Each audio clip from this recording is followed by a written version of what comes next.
My parents treated my sisters like royalty and acted like I didn't exist. So I cut them off and they went crazy, and then the rain came down in relentless sheets, soaking through my thin school uniform as I sat on the cold concrete steps of Magnolia Elementary. The parking lot was empty now, except for a few abandoned cars glistening under the street lights that had flickered on prematurely. The teachers had all gone home, trusting that every child had been picked up, every child except me. I clutched my backpack tightly, pressing it against my chest in a vain attempt to stay warm. My socks squished inside my shoes, the cold creeping up my legs like an unwelcome guest. I wasn't sure how long I had been sitting there. Time seemed to stretch in moments like these, making it feel like hours.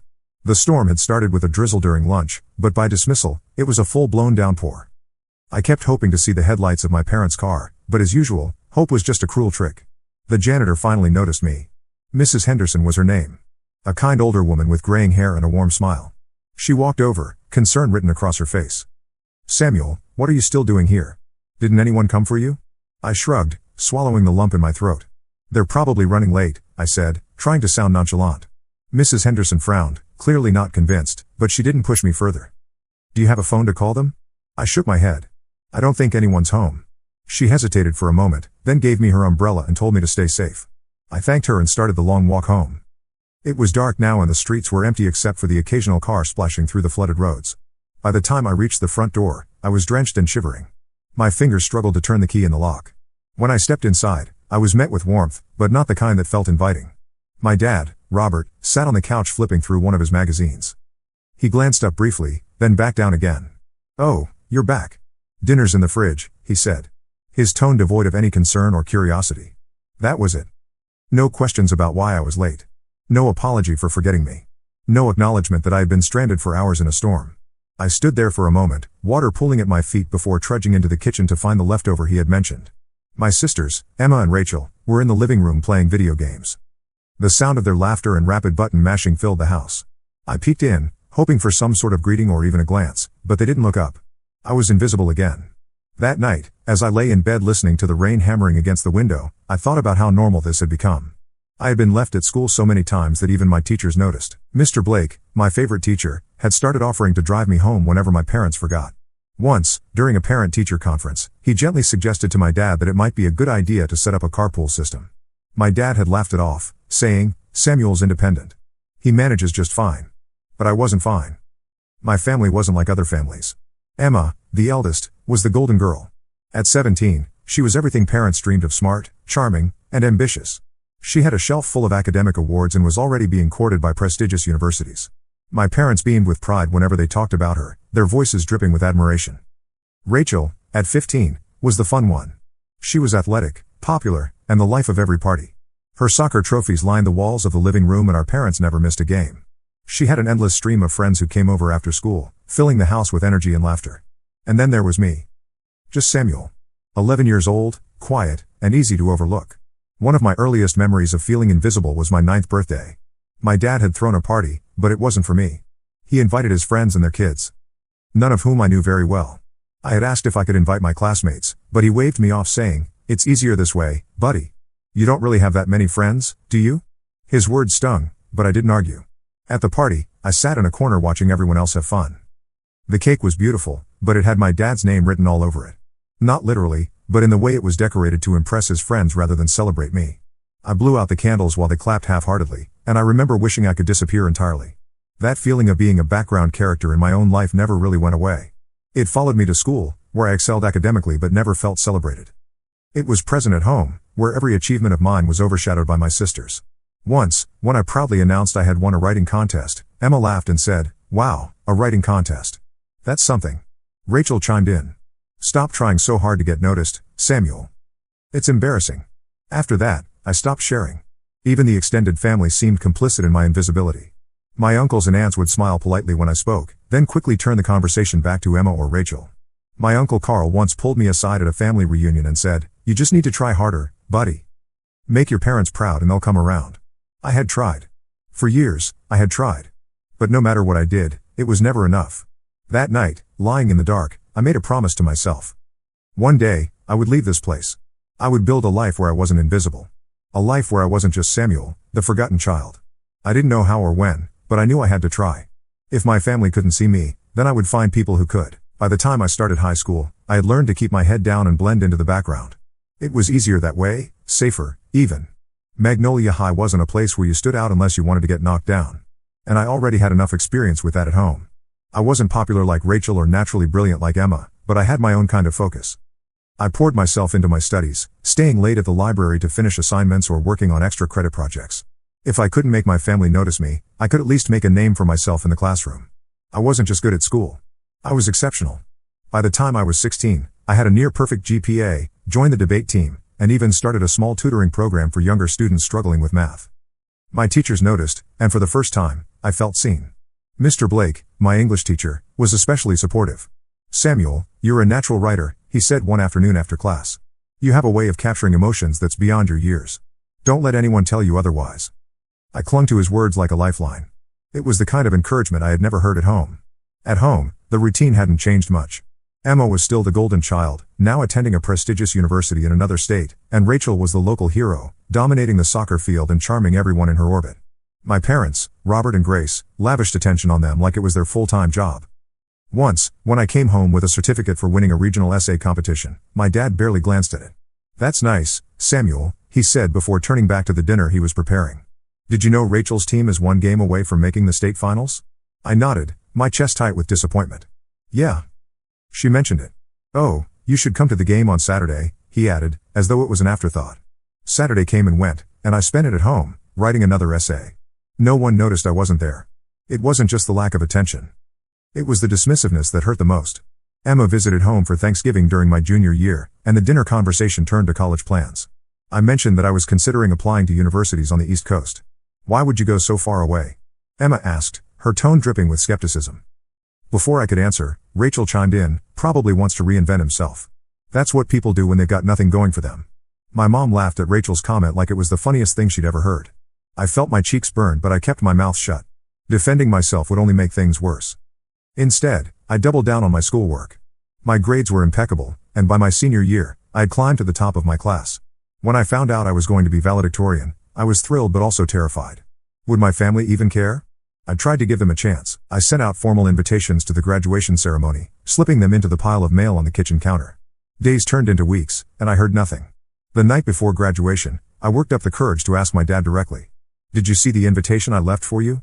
He looked up from his crossword puzzle. His brow furrowed. "Invitation for what?" "For my graduation tomorrow," I said, my voice quieter than I intended. "Oh, that," he said, waving a hand dismissively.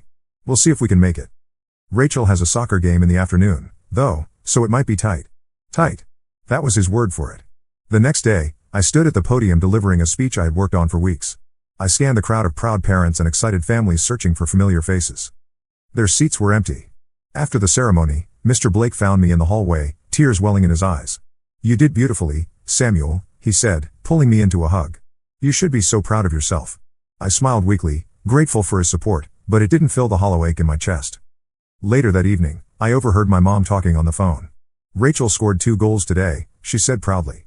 "Oh, Samuel?" He had some school thing. Nothing big. That was it. That was all I was to them, a school thing.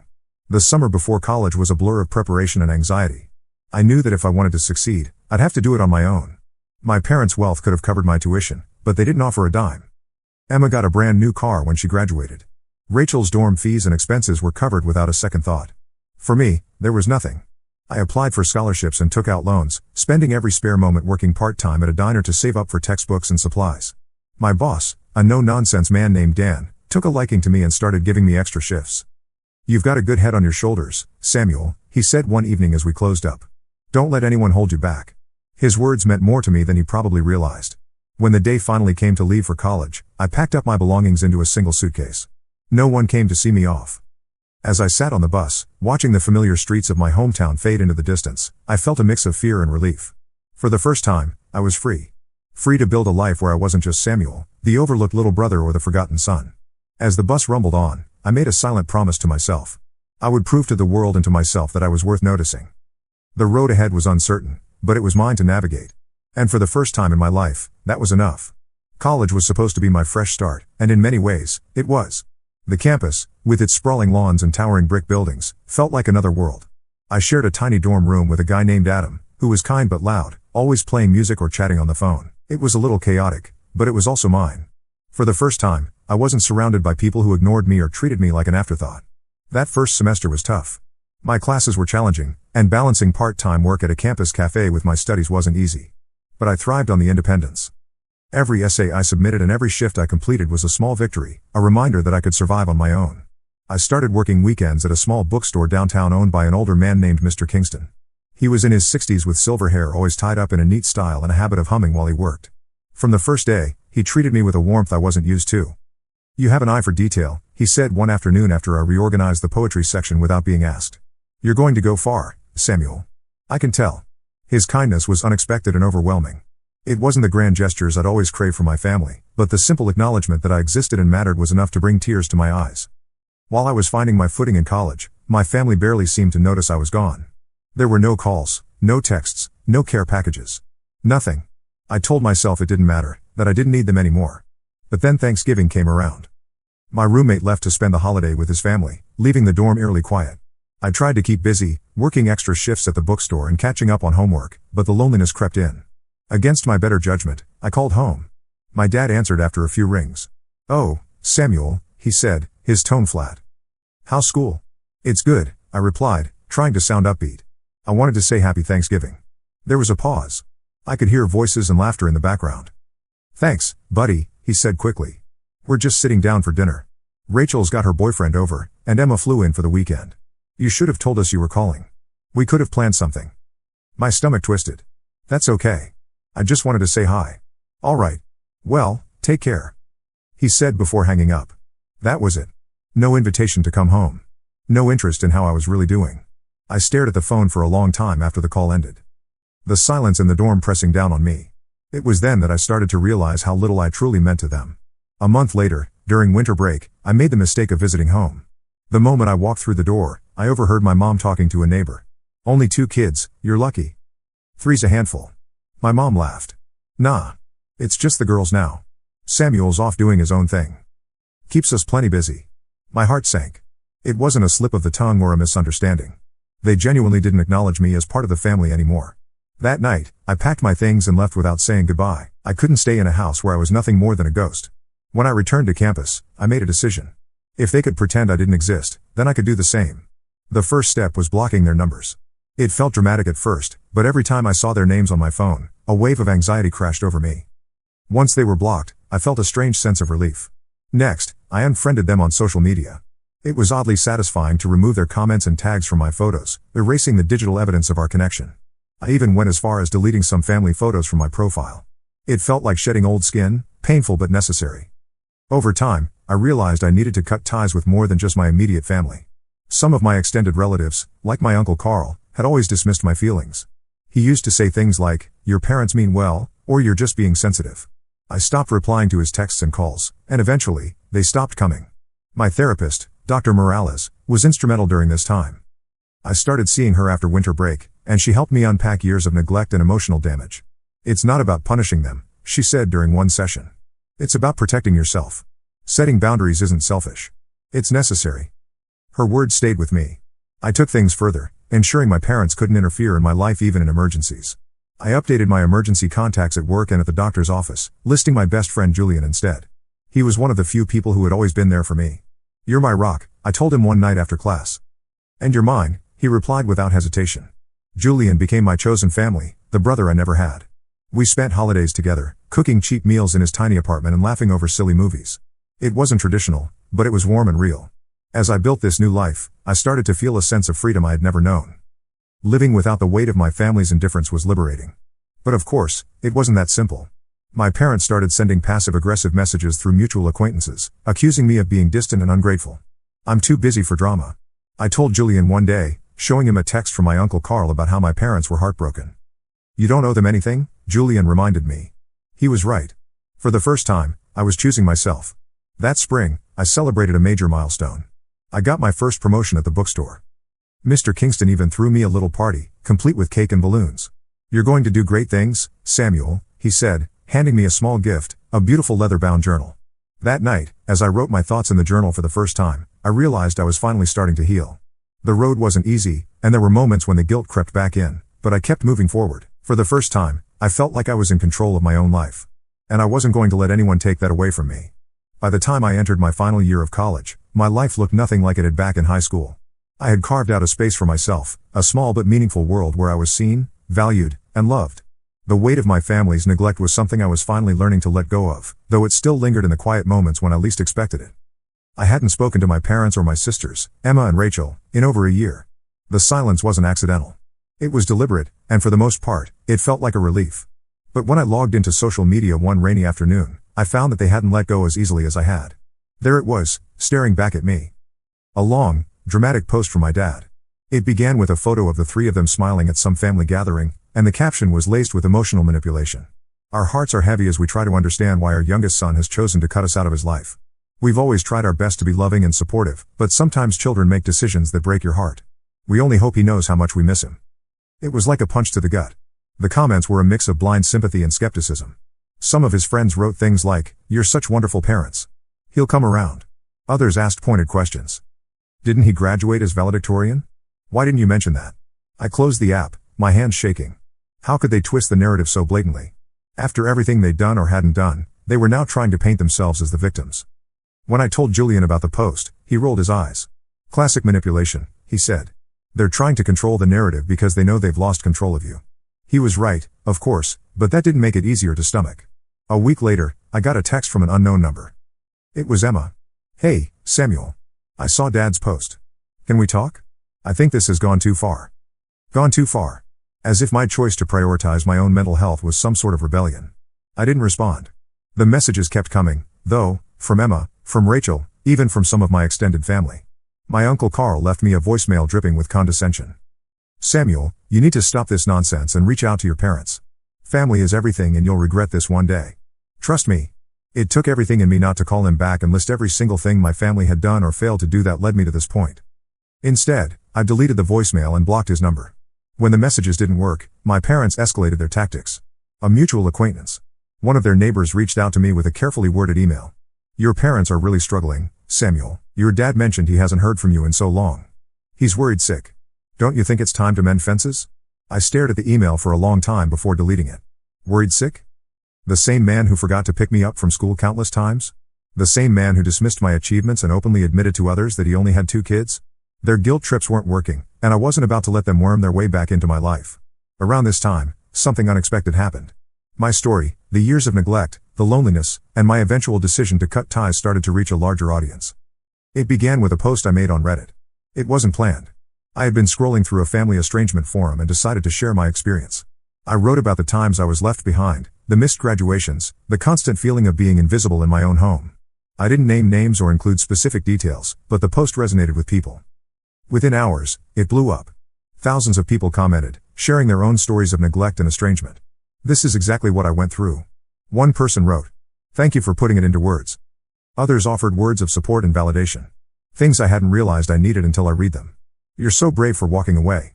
Family is supposed to love and support you, not make you feel worthless." For the first time, I felt like my pain had a purpose. It wasn't just mine to carry anymore. It was part of a larger conversation about breaking cycles of emotional neglect. But the attention didn't go unnoticed. 2 days after my post went viral, I got an email from Rachel. It was short and cold. "Take that post down. You're embarrassing the family. If you don't, consider yourself dead to us." I couldn't help but laugh at the irony. I had been dead to them for years. A week later, a letter arrived in the mail. It was a cease and desist notice from my parents' lawyer accusing me of defamation. I brought it to my own lawyer, a calm, no-nonsense man named Leo. He skimmed the letter and shook his head. "This is all bark and no bite," he said. "They don't have a leg to stand on.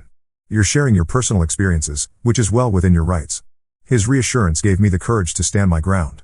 Instead of backing down, I doubled down.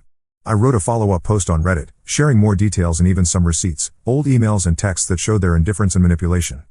The response was overwhelming. People rallied behind me, calling my family out for their behavior. A few even messaged me privately, sharing resources for therapy and legal advice. It was around this time that my career took an unexpected turn.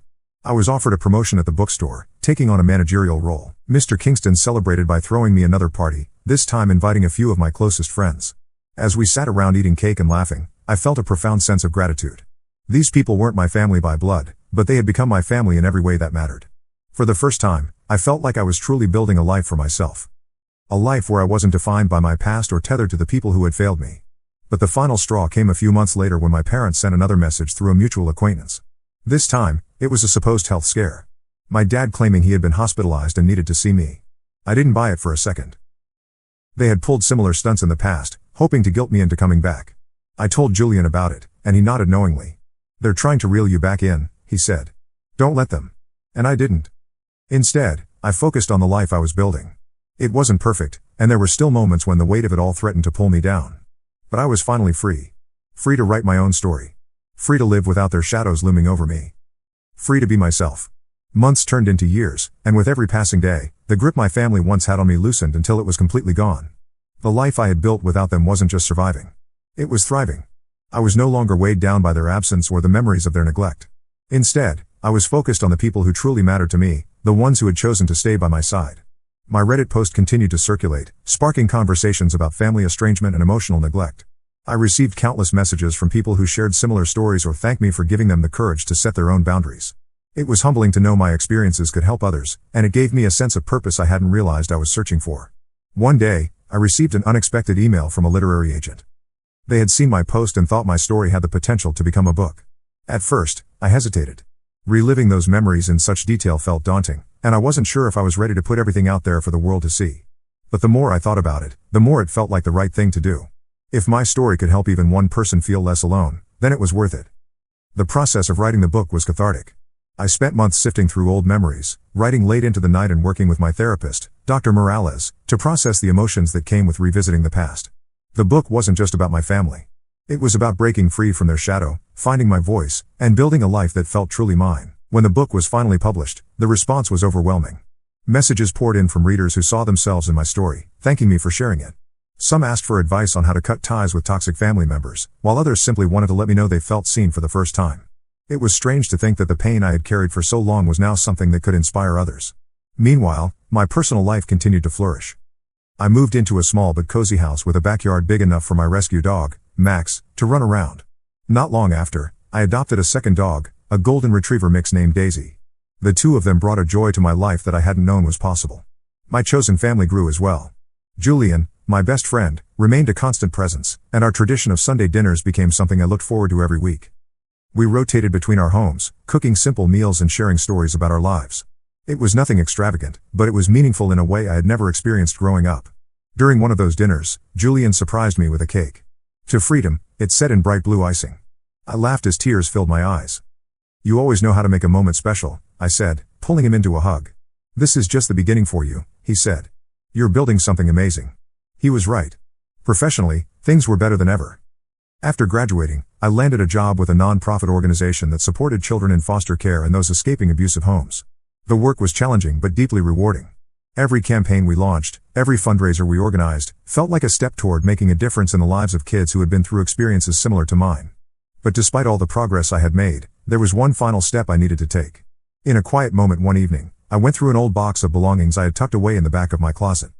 Inside were faded family photos and letters I had kept out of a sense of obligation.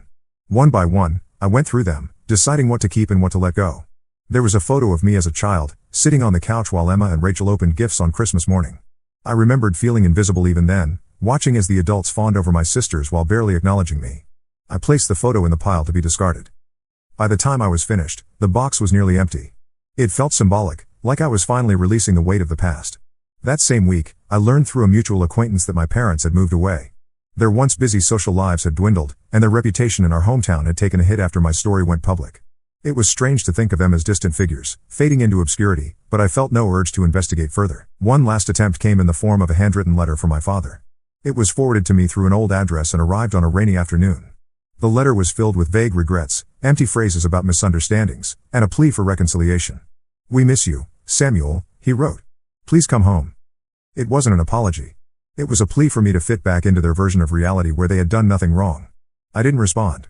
Instead, I took the letter to my backyard fire pit, lit a match, and watched it burn. The flames consumed the paper. And as the ashes drifted into the air, I felt a sense of closure I hadn't known I needed. To celebrate how far I'd come, I hosted a dinner at my house, inviting my closest friends. The room was filled with laughter, the clinking of glasses, and the warm glow of candlelight. As the evening wound down, I looked around at the people who had become my family. Julian, with his endless kindness and unwavering support. My coworkers, who celebrated every success with genuine pride. Max and Daisy, curled up on the floor, their tails wagging lazily. This was my life now. Not perfect, but mine. In the weeks that followed, I focused on the future. My work at the nonprofit continued to grow, and I even started a small side project, a mentorship program for young adults who were navigating life after estrangement. It was my way of giving back, of turning my pain into something meaningful. When I shared an update on Reddit about how far I'd come, the response was overwhelming. Thousands of people left comments celebrating my progress, sharing their own stories, and offering words of encouragement. "You've come so far, Samuel," one person wrote. "Thank you for showing us that it's possible to break free." As I sat in my living room that evening, watching Max and Daisy play in the yard, I felt a sense of peace I had never known. This was my new chapter. My life, free from the shadows of the past. For the first time, I wasn't just surviving, I was truly living. And I was ready for whatever came next.